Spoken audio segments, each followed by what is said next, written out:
आप सभी का हार्दिक रूप से स्वागत करता हूं। दोस्तों, मुझे कल दो मेल मिले हैं, दो अलग अलग मेल हैं, लेकिन इन दोनों मेलों को मिला कर के मैं जो आज बात कहने जा रहा हूं वो कहीं ना कहीं इन दोनों मेल के उत्तर देंगे। एक मेल मुझे मिला कि सर हार्ड वर्क किसे कहते हैं, ज़रा इसके बारे में बताइए। राइट, क्योंकि हार्ड वर्क की बहुत बात कही जाती है। हार्ड वर्क यानी कि कठिन मेहनत, कठिन श्रम, कड़ी मेहनत। इसके बाद दूसरा मेल था कि जैसा कि शायद आप लोगों को मालूम हो कि एकेडमी फॉर एक्सीलेंस ने आईएएस का ऑनलाइन कोर्स लॉन्च किया हुआ है। ऑनलाइन कोर्स जिसके ज़रिए आप आईएएस की पूरी तैयारी अपने घर पर बैठकर कर सकते हैं। और जब आप इंस्टीट्यूट में जाकर के तैयारी करते हैं तो उसमें जो आपका खर्च होता है उसकी तुलना में ऑनलाइन का जो खर्च है वो बहुत कम है। आप यूँ कह लीजिए कि अगर तुलना करेंगे तो लगभग लगभग नहीं के बराबर है। और उसमें जितने भी लेक्चर्स हैं, लगभग 90% लेक्चर्स मेरे द्वारा ही पिछले 4 साढ़े 4 सालों में लग करके तैयार किए गए हैं। और हर लेक्चर एनिमेटेड है। ऐसा बहुत कम मिलेगा कि आपको हर लेक्चर एनिमेटेड मिले, मतलब कहीं ग्राफ दिखाई देंगे, कहीं चित्र दिखाई देंगे। इस तरह के सारे लेक्चर्स तैयार किए गए हैं। तो दोस्तों, ये जो ऑनलाइन कोर्स है इसको लेकर के एक मेल मिला कि सर आपने बताया है कि आपके जो टोटल लेक्चर्स हैं या जो ऑनलाइन कोर्स जो है ये लगभग 700-800 घंटे का है। यदि मैं रोज़ाना 10 घंटे सुनूं लेक्चर्स आपके, तो क्या 70-80 दिन में ये पूरा का पूरा कोर्स कवर हो जाएगा? ये दूसरा मेल था। तो दोस्तों, इन दोनों मेल को मिला करके आज के लाइफ मैनेजमेंट में मैं जो हार्ड वर्क कहा जाता है जिसे, उस पर कुछ बातें करने जा रहा हूँ।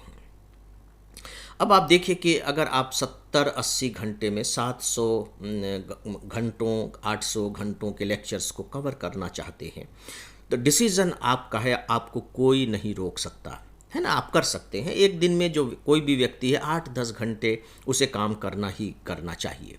ये बिल्कुल आपका अपना निर्णय है। और अगर मैथमेटिक्स के हिसाब से बात करें तो सीधी सी बात है कि किया जा सकता है। अगर एक दिन में 10 घंटे सुनना है लेक्चर तो 70 दिन में 700 घंटे, 80 दिन में 800 घंटे, मैथमेटिक्स के हिसाब से ये किया जा सकता है। और जब आप ऐसा करेंगे तो डेफिनेटली ये हार्ड वर्क कहलाएगा। यानी कि आप सिविल सर्विस एग्जामिनेशन के लिए बहुत कड़ी मेहनत कर रहे हैं। देखिए, आप सीधे तो 10 घंटे लगातार बैठ करके सुनेंगे नहीं, बीच बीच में आप उठेंगे भी, भोजन करना है, थोड़ा सा रेस्ट करेंगे, तो ये 10 घंटे का जो लेक्चर होगा ये पूरे के पूरे आपके दिन को कवर कर लेगा। तो दूसरे जो लोग होंगे वो कहेंगे कि वो कितना हार्ड वर्क कर रहा है, कितनी मेहनत कर रहा है। और सच बात है, आप कर भी रहे हैं। तो दोस्तों, अब ये तो इसका एक पक्ष हो गया जो मैथमेटिक्स के हिसाब से है ना, जिसके बारे में हमसे हमेशा कहा जाता है कि अगर सफल होना है तो खूब कड़ी मेहनत करो, खूब हार्ड वर्क करो। और ये हमारे सबकॉन्शियस माइंड में एक तरीके से उतर ही गया है कि बिना हार्ड वर्क किए हमें सफलता नहीं मिल सकती, और जितनी बड़ी सफलता होगी उतना ही अधिक हार्ड वर्क हमें करना होगा। राइट। अब इसका एक दूसरा पक्ष है, और इस दूसरे पक्ष को पूरी गंभीरता से और संवेदनशीलता से आपको देखना और समझना होगा। जब भी हम कोई काम करते हैं तो उस काम करने का हमारा एक उद्देश्य होता है कि हम इस काम को कर क्यों रहे हैं। चलिए हम इसी का उदाहरण लेते हैं, है ना, हर एक दिन में 10 घंटे लेक्चर सुनने का उदाहरण। दोस्तों, ये जो लेक्चर्स हैं ये आईएएस की तैयारी से संबंधित हैं। और आप सब में से बहुत से जानते होंगे कि जो आईएएस परीक्षा की जो तैयारी होती है वो काफ़ी कठिन तैयारी मानी जाती है। दुनिया के कठिन परीक्षाओं में से ये एक परीक्षा है। और भारत सरकार में जो भर्तियां होती हैं नौकरी के लिए, तो ये सर्वोच्च स्तर की भर्ती है, मतलब सबसे टॉप लेवल का रिक्रूटमेंट इसी एग्जामिनेशन के जरिए होता है, जिसके जरिए कि डिस्ट्रिक्ट कलेक्टर बनते हैं, डिस्ट्रिक्ट एसपी बनते हैं। ये सब इसी परीक्षा में सफल होने के बाद बन पाते हैं। सबसे कठिन परीक्षा है। अब आप लेक्चर सुन रहे हैं तो लेक्चर सुनने का पर्पज़ आपका क्या है?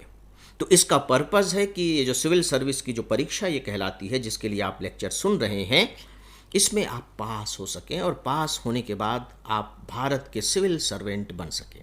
ठीक है, ये अंततः उद्देश्य है ना। केवल लेक्चर सुनना तो उद्देश्य नहीं होगा। मैं जहाँ तक समझता हूँ कि सुने और बात खत्म हो गई, बस हमने बताने को हो गया कि हाँ हमने सारे लेक्चर्स सुन लिए। ऐसा उद्देश्य तो हो नहीं सकता है। उद्देश्य होगा कि हम एग्जामिनेशन क्वालिफाई करें, ये अंतिम उद्देश्य है। अब इसके बीच के प्रोसेस को देखते हैं। अब आप इस एग्ज़ाम को क्वालिफाई करेंगे कैसे? एग्ज़ाम को आप तब क्वालिफाई कर सकेंगे जब जो लेक्चर आपने सुने हैं आप उन्हें बहुत अच्छे तरीके से समझ सकें, समझने के बाद अपने दिमाग में रख सकें, किताबों से पढ़ करके उसे और ज़्यादा मजबूत बना सकें, ताकि एग्ज़ामिनेशन हॉल में जब क्वेश्चन पेपर आपके सामने आएगा और जब क्वेश्चंस पूछे जाएंगे तो उनके आप अच्छे से अच्छे उत्तर लिख कर आ सके, ताकि आपको अच्छे से अच्छे मार्क्स मिले और आप एग्ज़ामिनेशन में सफल हो जाएं। ये बीच की प्रक्रिया है कि आपको सुनना भी है, सुनने के बाद उसे समझना भी है, समझने के बाद फिर पढ़ करके उसे और मजबूत बनाना है। अगर कहीं कोई बात समझ में नहीं आ रही है तो रुक करके उस पर विचार भी करना है या किताब से उसे समझने की कोशिश करना है, उसका हल ढूंढना है।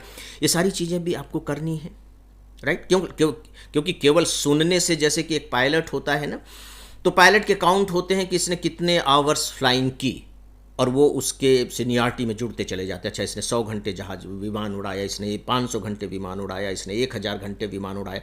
यहाँ तो ऐसा कुछ है नहीं कि आपने कितने घंटे के लेक्चर सुने इसके आधार पर कोई मार्क्स मिलेंगे, इसके बारे में तो कोई भ्रम है ही नहीं। तो दोस्तों, अब आपको देखना ये होगा कि जो कड़ी मेहनत आप कर रहे हैं, क्या वह कड़ी मेहनत आपके उद्देश्यों के अनुकूल है? पहली बात, अगर वह आपके उद्देश्यों के अनुकूल नहीं है, यानी कि आपको अपने उद्देश्य में सफल नहीं बना सकती, तो उस कड़ी मेहनत का कोई अर्थ नहीं है, वो बेकार है। या कह लीजिए आप आत्मसंतोष के लिए कर रहे हैं या दूसरों को दिखाने के लिए कर रहे हैं, जो कुछ भी आप समझे कर सकते हैं, पहली बात। दूसरी बात फिर ये भी आती है कि मान लीजिए कि हम इसको अपना भी लेते हैं, कर भी लेते हैं, तो क्या कड़ी मेहनत का कोई दूसरा विकल्प भी है? क्या दूसरा विकल्प है?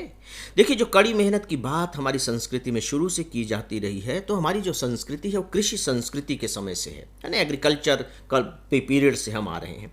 तो उस समय मैकेनाइज्ड नहीं हुआ था हमारा जो एग्रीकल्चर है, तो उसमें शारीरिक श्रम ही सबसे बड़ी बात हुआ करती थी। तो वहाँ कहना ही पड़ेगा कि कड़ी मेहनत करो। आपको कहीं ट्रैवल करने भी जाना है तो आप पैदल जा रहे हैं या बैलगाड़ी से जा रहे हैं, बहुत ही टाइम कंज्यूमिंग था और वो फिजिकल लेबर पर बहुत ज़्यादा आधारित था। अब जबकि हम टेक्नोलॉजी के इस एज में आ गए हैं, तो अब जो कड़ी मेहनत है उसकी परिभाषा हमें बदलनी पड़ेगी। इसीलिए एक शब्द उपयोग में लाया जाता है दोस्तों, स्मार्ट वर्क। एक दशक पहले, यानी कि 10-12 साल पहले स्मार्ट वर्क की खूब बातें होती थी। अब स्मार्ट वर्क की बात नहीं होती।